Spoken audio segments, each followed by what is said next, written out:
lalabs ko. Diba? Tingnan nyo naman. Umuulan dito. At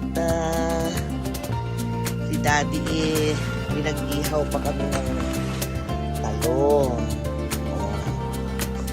At ewan ko ano nangyayari dito sa sa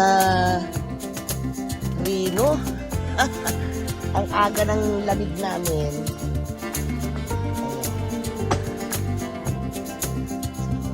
Sabi ni Daddy mag-iihaw din daw siya ng ribeye. Oh, tingnan nyo naman ang Daddy nyo. Bait-bait. Lalo na pagtulog.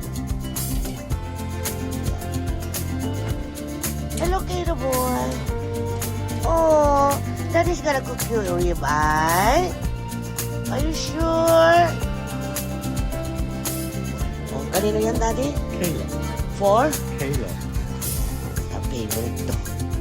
At sa Mommy, Daddy, and Bebe.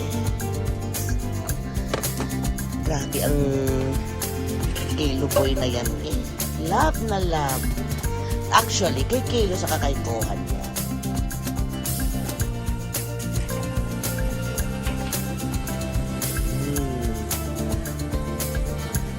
Perfecto.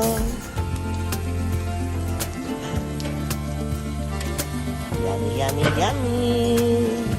Diba? Naihaw na ang pagkain ng favorite dog. Ayan mga lalabs ko, kay Daddy, kay Bebe, at sa mga puppies, at sa Mommy. Kasi kanya-kanyang luto yan kung ano kung medium rare, well done, ganon. Ayan, at nagluluto din si Daddy ng fried rice. Thank you, Daddy. We love you.